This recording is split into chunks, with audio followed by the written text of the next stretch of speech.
Welcome to my channel Mrinal exclusive. এটি আমার প্রথম ফেস রিভিল ভিডিও।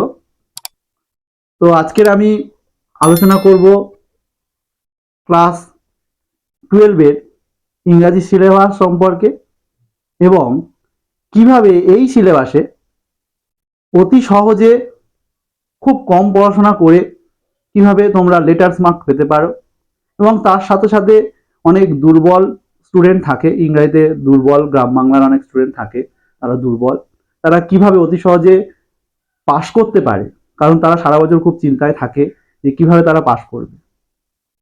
তো কিভাবে তারা পাশ করতে পারে অতি সহজেই, সেটা আমি এই ভিডিওর মাধ্যমে তোমাদেরকে দেখাবো। তো আমি এবছরই হচ্ছে তোমাদের 2023-24 পরে এই যে 25 সালে যে পরীক্ষাটা হবে, এটা হচ্ছে তোমাদের শেষ। তোমাদের ইয়ারলি সিস্টেমের যে পরীক্ষা ছিল সেটা শেষ। এবারে নতুন, তোমরা সকলে অবগত যে নতুন সিস্টেমের পরীক্ষা, সেমিস্টার সিস্টেমের পরীক্ষা চালু হয়েছে আমাদের হায়ার সেকেন্ডারি বোর্ড। সেটা 2024 থেকে সেটা শিক্ষাবর্ষ থেকে চালু করেছে। তো 2024-এর যে 2023-24-এর যে সিলেবাসটা ছিল, যেটা তোমরা ক্লাস 12-এর ছেলেমেয়েরা যেটা তোমরা পরীক্ষা দেবে, যে সিলেবাসটায়, সেটা তোমাদেরকে আমি একটু আগে বলছি। সেই সিলেবাসটা সম্পর্কে যে অ্যানালাইজ করছি, তারপরে আমি কিভাবে মার্ক ডিস্ট্রিবিউশন কিভাবে হবে বা কিভাবে তোমরা পড়াশোনা করলে অতি সহজেই তোমরা ভালো একটা নাম্বার পেতে পারো ইংরেজিতে, সেটা আমি তোমাদেরকে জানাবো। তো আমাদের এই যে সিলেবাসটা, ইংরাজি সিলেবাসটা আছে, সেটা আমরা যদি একটু পার্টে ভাগ করে নিই, তাহলে আমাদের একটা হচ্ছে সিন পার্ট, একটা আনসিন পার্ট এবং একটা গ্রামার এবং একটা রাইটিং পোর্শন। তো আমরা সিন পার্টটাকে যদি দেখি, সেখানে আমাদের প্রোজ থেকে আমাদের প্রশ্ন আছে MCQ, VSA Q, SA Q, LA Q, এবং ঠিক একই রকম ভাবে পোয়েট্রি, প্লে এগুলোতে আসে। তো প্রথমত প্রোজ থেকে আমরা তাহলে আসছে 4 নম্বরের এমসিকিউ, আর ভিএসএ কিউ আসছে 4 নম্বরের। চারটে থাকবে, 1 নাম্বার করে করতে হবে। আর এলএ কিউ থাকবে দুটো, 6 নাম্বার করে, 12 নাম্বার, টোটাল হচ্ছে 20 নাম্বার। ঠিক সেম ওয়েতে পোয়েট্রিতেও থাকবে এমসিকিউ 4 নাম্বার, ভিএসএ কিউ থাকবে 4 নাম্বার, আর এলএ কিউ থাকবে 12 নাম্বারের, 20 নাম্বার। কিন্তু নাটকে গিয়ে সেখানটায় কি হবে, এমসিকিউ 4 নাম্বার থাকবে, আর হচ্ছে এলএ কিউ থাকবে একটা থাকবে 6 নাম্বারের, সেটা হচ্ছে 6-4-10 নাম্বার হবে। তাহলে এই তোমাদের হচ্ছে 20-20-40-50 নাম্বারের হচ্ছে তোমাদের সিন পার্ট। আর আনসিন পার্ট হচ্ছে কি, আনসিন পার্ট হচ্ছে এমসিকিউ থাকবে 4টে, আর এসএ কিউ থাকবে 2 নাম্বার করে, হ্যাঁ সেটা হচ্ছে 6 নাম্বার, টোটাল 10 নাম্বারের হচ্ছে আনসিন পার্ট। এবার পরে আসছি আমরা গ্রামার পার্ট। গ্রামার পার্টে আমাদের আর্টিকেল প্রিপোজিশন থাকবে 3 নাম্বারের, আর ডু অ্যাজ ডিরেক্টেড এরকম থাকবে 6 নাম্বার, 1 নাম্বার করে থাকবে 6টা। সেখানে voice, narration, transformation, joining, etcetera, এরকম গ্রামাটিক্যাল জিনিসপত্র থাকবে সেখানটায়। সব টেক্সচুয়াল গ্রামার থাকবে তোমাদের, হ্যাঁ টেক্সচুয়াল গ্রামার পর থাকবে। আর হচ্ছে একটা হচ্ছে এরর কারেকশন থাকবে 1 নাম্বার। এই তোমাদের হচ্ছে 8 নাম্বার, 8-10 নাম্বারের এটা তোমাদের গ্রামার পড়বে। এবারে আমরা আসছি রাইটিং পোর্শন। রাইটিং পোর্শন হচ্ছে, রাইটিং পোর্শনে থাকবে তোমাদের হচ্ছে 10 নাম্বার। সেখানটায় 3টে রাইটিং এর অপশন দেবে, তোমাকে একটা করতে হবে, বেছে নিতে হবে। সেখানটায় লেটার রাইটিং আছে, রিপোর্ট রাইটিং আছে, আর আছে প্রেসিজ রাইটিং। হ্যাঁ প্রেসিজ রাইটিং আমরা সম্ভবত করি না, আমরা লেটার আর হচ্ছে রিপোর্টের দিকে আমরা বেশি জোর দিই। হ্যাঁ যেহেতু আমরা ছোটবেলা থেকে মাধ্যমিক লেভেল থেকে ওগুলো করে আসি, ওই জন্য আমরা ওটার প্রতি বেশি গুরুত্ব দিই আমরা। তো যাই হোক, এখানটায় থাকছে 10 নাম্বার।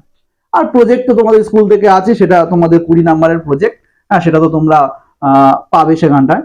তো এই নিয়ে তোমাদের 100 নাম্বারের একটা হচ্ছে ইংরাজি ক্লাস 12-এর, এখন বর্তমান যে ক্লাস 12-এর সিলেবাস আছে এখন, সেটা হচ্ছে 100 নাম্বারের, এই হচ্ছে সিলেবাস। এবারে আমি বলবো তোমরা খুব সহজে কিভাবে পড়াশোনা করে, এখানটায় একটু ট্রিক্স করে যদি আমরা পড়াশোনা করি, আমরা হ্যাপাজার্ডলি যদি এদিক ওদিক না পড়াশোনা করে, যদি আমরা খুব ট্রিক্স করে যদি পড়াশোনা করি, একটু ভেবেচিন্তে যদি পড়াশোনা করি, তাহলে কিন্তু অতি সহজেই আমরা ইংরেজিতে আমরা লেটার্স মার্কটা কিন্তু পেয়ে যাব। তো আমরা যদি ভাবি আমরা সারা বছর ধরে টেক্সটটা পড়বো, আমরা যদি সারা বছর মানে সামান্য সামান্য করে যদি আমরা প্রোজ এবং পোয়েমের যে টেক্সট গুলো আছে সেগুলো সম্পর্কে একটু ভালো করে জানি, একটু যদি ভালো করে আমরা একটু জাস্ট রিডিং গুলো ভালো করে পড়তে পারি, হ্যাঁ, তাহলে কি আমরা ওখান থেকে যে এমসিকিউ গুলো আসবো এমসিকিউ কিন্তু জানা এসে যাবে। এবং আমরা যদি পরীক্ষার আগে যদি আমরা একটু সালের কোশ্চেন গুলো দেখি, তাহলে কিন্তু আমরা ওখানটায় কিন্তু এমসিকিউটা আর এসএকিউটা কমন পেয়ে যাব, আমরা অতি সহজেই পেয়ে যাব। তাছাড়া যদি মনে হয় আমি পরবর্তীকালে এমসিকিউ এসএকিউ কিছু সাজেস্টিভ প্রশ্ন এখানটায় দিয়ে দেবো আমার চ্যানেলের মধ্যে, হ্যাঁ, তো সেখান থেকে তোমরা পেয়ে যাবে, বা বড় প্রশ্ন কিছু সাজেশন দিয়ে দেবো।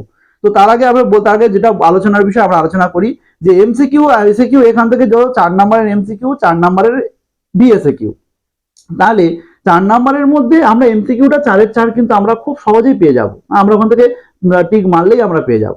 আর বিএসএকিউ যদি আমি একটাও ভুল যাই ধরি ওখানটাও আমরা খুব সহজেই পাবো, একটা দুটো লাইন লিখলেই আমরা পেয়ে যাই, আমরা ওখান থেকে 4-এর মধ্যে আমরা অতি সহজেই 3 নাম্বার ওখান থেকে পেয়ে যাব। তাহলে 4-3-7 কিন্তু এখানটা তুমি অতি সহজেই কিন্তু পেয়ে যাবে। এবারে প্রোজ থেকে তোমরা লক্ষ্য করবে প্রোজ কিন্তু কখনো 6 নম্বরের একদম একটা ডেসক্রিপটিভ প্রশ্ন খুব একটা দেয় না, সেখান থেকে কেটে কেটে প্রশ্ন হয়, 1+1 +2+2 এরকম করে প্রশ্নটা হয়। তো একটু যদি তোমরা শর্ট প্রশ্ন বা টেক্সটটা যদি পড়ো, সেখান থেকে শর্ট প্রশ্নগুলো কিন্তু অতি সহজেই 1+1 +2+2 এই যে শর্ট প্রশ্নগুলো, বা 1+1+1 প্লাস হচ্ছে 3, এইরকম যে প্রশ্নগুলো থাকবে, এই শর্ট প্রশ্ন যেগুলো থাকবে 1+1, এইগুলো কিন্তু তোমরা পেয়ে যাবে মোটামুটি প্রশ্নগুলো। তাহলে এইখানটা যদি আমরা যদি শর্ট প্রশ্নগুলো যদি তোমরা একটু কভার করো, তাহলে এখান থেকে মোটামুটি তোমরা 6-এর মধ্যে অন্তত 3 কি 4 করে তোমরা পেয়ে যাবে। তাহলে দুটো প্রশ্ন আমি যদি খুব কম যদি পাও, তাহলে আমি যদি 4ই যদি ধরি, 4 করে 6-এর মধ্যে 4 করে পাও, তাহলে 4-4-এ 8 নাম্বার কিন্তু এখানে পেয়ে গেলে। তাহলে আর এদিকে 8 আর ওদিকে ধরো 7, 7-8-এ 15 কিন্তু তোমরা প্রোজ থেকে পেয়ে গেলে। একইরকম ভাবে পোয়েট্রি থেকে কবিতার শর্ট প্রশ্ন খুবই সহজ পড়ে, হ্যাঁ, তোমরা যে সালের প্রশ্ন ফলো করে ওইখান থেকেই প্রতিবাদের প্রশ্ন আসে বা ওদিকান থেকে প্রশ্ন পাওয়া যায়। তাহলে এখান থেকে এমসিকিউ আর ভিএসএকিউ ওখান থেকে তোমরা অতি সহজেই তোমরা 8-এর মধ্যে 7 কিন্তু ওখান থেকে পেয়ে যাবে, অতি সহজেই পেয়ে যাবে। এবারে কবিতার যেটা বলি, কবিতার কিছু প্রশ্ন আছে যেগুলো আমাদের সাজেস্টিভ করলে খুব কমন পাওয়া যায়। যেমন কবিতা যদি তোমাদের যদি 4টে ধরো টাইটেল, তোমাদের 4টে কবিতা আছে, 4টে কবিতার ধরো টাইটেল হচ্ছে যদি আমরা করি আগের বছর যে টাইটেলটা বাদ গিয়েছে, সেই টাইটেলটা যদি বাদ দিয়ে বাকি 3টে টাইটেল যদি আমরা করি, সেখান থেকে কিন্তু একটা টাইটেল অতি অবশ্যই আসে, সব বছর আসে। তোমরা সালের প্রশ্ন ফলো করে দেখবে, ওখান থেকে কিন্তু সব বছরই টাইটেল আসে একটা করে। তাহলে একটা টাইটেল যদি আমি ওখান থেকে 3টে টাইটেল যদি আমি করতে পারি, তাহলে আমি একটা অবশ্যই কমন পেয়ে যাবো, তাহলে আমি একটা বড় প্রশ্ন কমন পেয়ে গেলাম। আর বাকি সাজেস্টিভ যে মোটামুটি আমরা একটা করে দিই, বা সালের প্রশ্ন ফলো করলে তোমরাও বুঝতে পারবে কিছু কিছু সাজেস্টিভ প্রশ্ন আছে, বড় প্রশ্ন আছে, সেগুলো করলে তার মধ্যে কমন এসে যায়।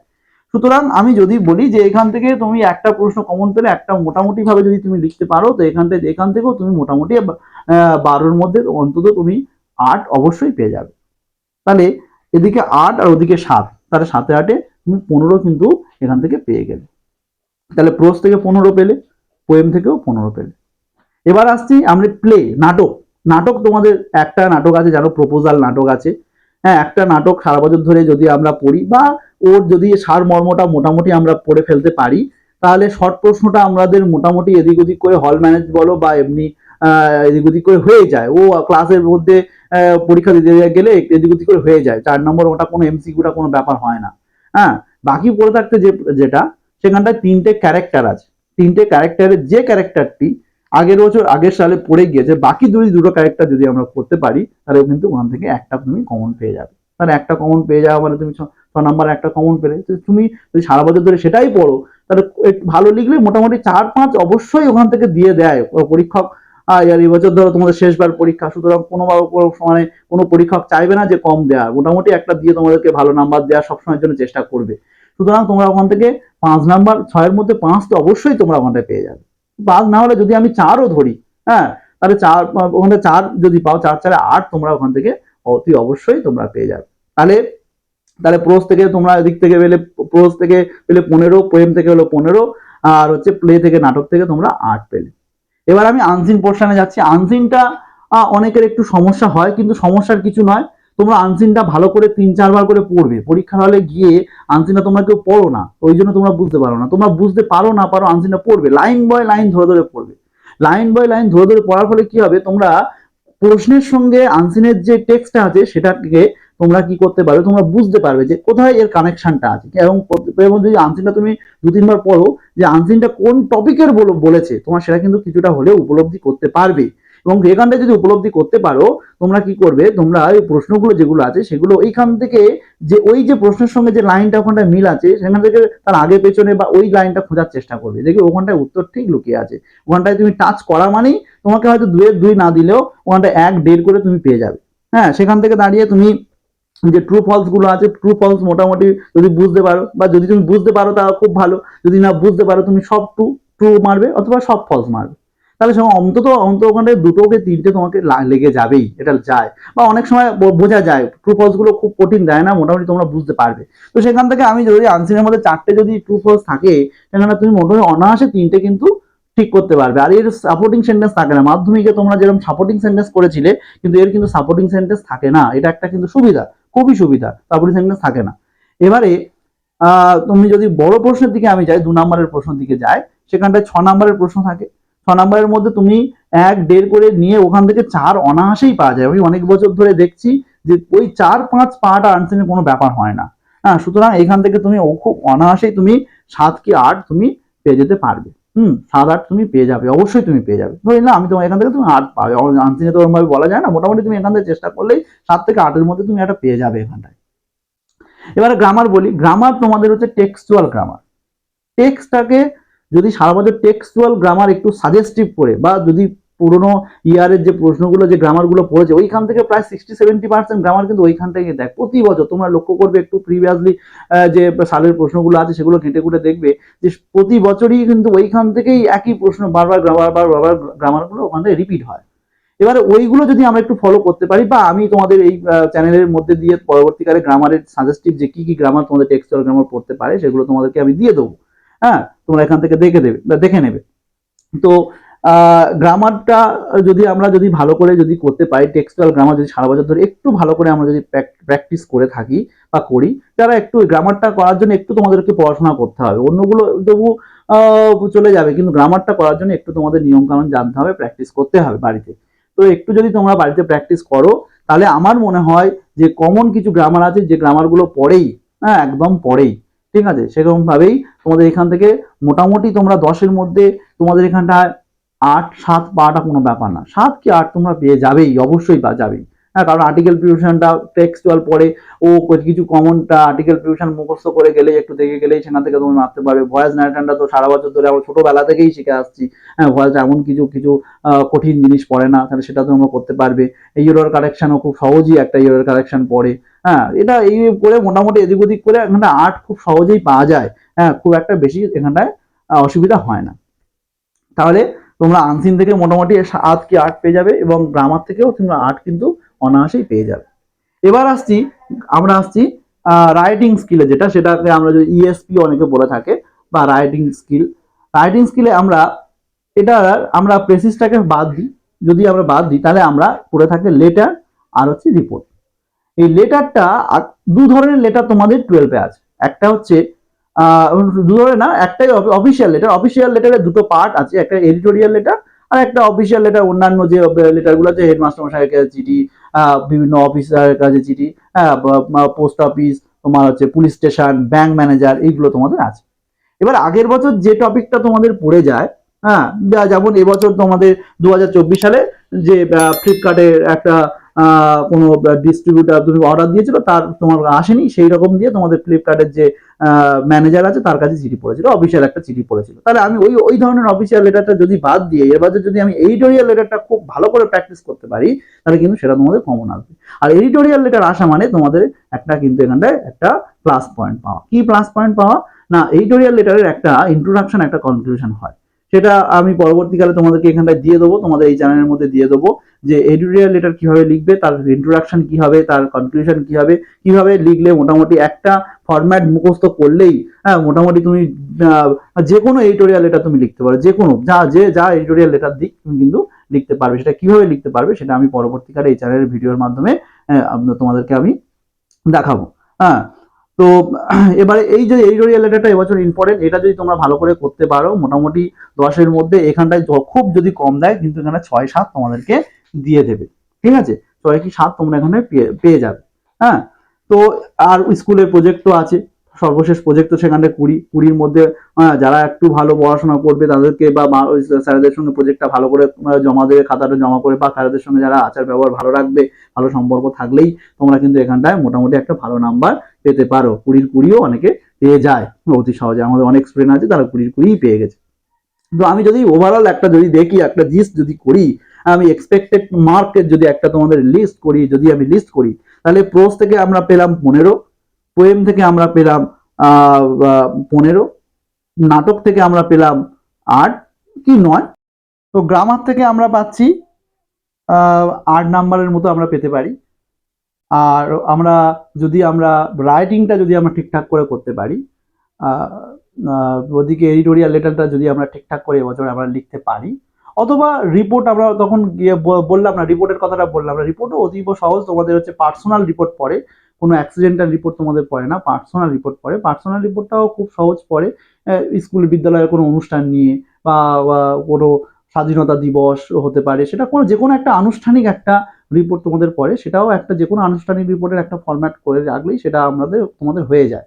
সুতরাং এখান থেকে অনায়াসে আমরা 6-7 আমরা পেয়ে যেতে পারি। আর এবারে এটা যোগ করলে এখান থেকে আমরা যদি যোগ করি তোমাদের 15-15, 9, 8, 8, 6, এটা যদি আমরা টোটাল একটা যদি যোগ করি, তাহলে আমাদের এখানটায় কিন্তু আমাদের প্রায় হচ্ছে 60-60-60-এর মতো হয়ে যাচ্ছে। 60 মার্ক কিন্তু আমরা এখান থেকে 60 মার্ক আমরা এখান থেকে পেয়ে যাচ্ছি। এবারে তোমাদের প্রজেক্ট আছে, প্রজেক্টটা তোমাদের মোটামুটি তোমাদের স্কুল থেকে প্রায় 20-20 দিয়ে দেয়, সুতরাং এটা যুক্ত করলে তোমরা কিন্তু 80 কিন্তু পেয়ে যেতে পারো। এবং পারো নয়, আমি 90% গ্যারান্টি দিয়ে বলতে পারি, যদি এই অনুযায়ী একটু ভেবেচিন্তে যদি কেউ এই পার্ট করে যদি আমরা পড়াশোনা যদি করতে পারি, একটু সাজেস্টিভ বা একটু টেক্সচুয়াল যদি আমরা টেক্সট ধরে ধরে যদি একটু পড়তে পারি, বা কিছু সাজেস্টিভ যেগুলো বড় প্রশ্ন আছে একটু সাজেস্টিভ কেটেগুলো যদি আমরা পড়তে পারি, সারা বছর যদি মিনিমামটুকু পড়াশোনা আমরা করতে পারি, তাহলে কিন্তু ইংলিশে 80% বা লেটার্স মার্কটা পাওয়া কিন্তু কোনো ব্যাপার হবে না। এবার অনেকের মনে প্রশ্ন আসবে, যারা একটু ইংরেজিতে দুর্বল তাদের মনে প্রশ্ন আসবে, তা আমরা তাহলে কি করবো, আমরা তো 80 পাওয়ার জন্য পড়াশোনা করবো না, আমরা কিভাবে পাস করবো?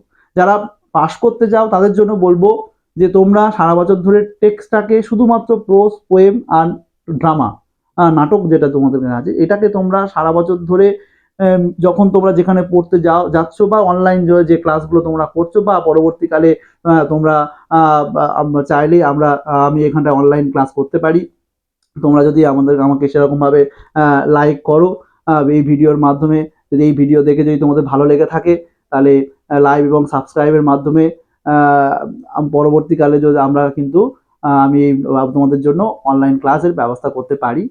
এবং সেই ক্লাসগুলোতে আমি তোমাদের যে আরো ইনফরমেটিভ কিছু যদি থাকে, যে কিভাবে আরো তোমরা ভালো করে নাম্বার পেতে পারো, সেগুলো বলে দেবো। তো আমরা যেটা আলোচনা করছিলাম যে যারা দুর্বল ইংরাজিতে, তারা কি করবে, তারা সারা বছর ধরে ওই 3টে পার্ট, প্রোজ, পোয়েম আর হচ্ছে ড্রামা, এই 3টে পার্ট ভালো করে পড়বে। ওখান থেকে শর্ট প্রশ্ন করা তোমরা যদি জানা থাকে, তাহলে শর্ট প্রশ্ন করা অতি সহজেই তোমরা পেয়ে যাবে। আর কি করবে, ওই যেটা বললাম যে একটা টাইটেল, 3টে টাইটেল, 4টে টাইটেল, একটা যেটা বাদ গেছে ওটা বাদ দেবে, যে 3টে টাইটেল মুখস্থ করবে। আর নাটক থেকে 3টে ক্যারেক্টার, যে ক্যারেক্টার একটা পড়ে গিয়েছে, বাকি 2টো ক্যারেক্টার তোমরা মুখস্থ করবে। এইটা করলেই তোমরা কিন্তু মোটামুটি পাস করে যাবে, এখান থেকে তোমরা পাস করে, তারপরে তোমার এদিক ওদিক করে আনসিন আছে, আনসিনটা মারতে হবে। হ্যাঁ, আনসিনটা যদি ঠিকঠাক টুকটাক করে যদি মারতে পারো, তাহলে কিন্তু তোমরা অতি সহজেই কিন্তু তোমরা ওখান থেকে 30, 35 বা 25-এর মতো নাম্বার কিন্তু তোমরা পেয়ে যাবে খুব সহজে। আর স্কুল থেকে 20 দেবে, দিলে অন্তত তোমাদের 50% থেকে 40% মার্কস তো অবশ্যই হয়ে যাবে। হ্যাঁ, এটা নিয়ে কোনো চিন্তা করার কোনো দরকার নেই। তো বন্ধুরা, যদি তোমাদের এই ভিডিওটা ভালো লেগে থাকে, আমার থেকে যদি তোমরা উপকৃত হও, বা এই আমি যে ডেসক্রিপশনটা করলাম, এই ডেসক্রিপশন থেকে যদি তোমরা উপকৃত হও, তাহলে পরবর্তীকালে আমি তোমাদেরকে তাহলে আরো নতুন এরকম ইনফরমেটিভ সব ভিডিও আমি দেবো। এই শিক্ষা সংক্রান্ত 11-12 যে নতুন ক্লাস তোমাদের শুরু হচ্ছে, 11 এবং 12 বা আদার্স যে 9-10 যে ক্লাসগুলো আছে সেগুলো সম্পর্কে দেবো। তো তার জন্য তোমাদেরকে আমার এই চ্যানেলটাকে লাইক এবং একটু লাইক শেয়ার এবং তোমাদেরকে সাবস্ক্রাইব করে দিতে হবে। তো এখানেই আজকে এই আমি শেষ করলাম। পরবর্তীকালে পরবর্তী ভিডিওতে তোমার সঙ্গে আমাদের দেখা হবে।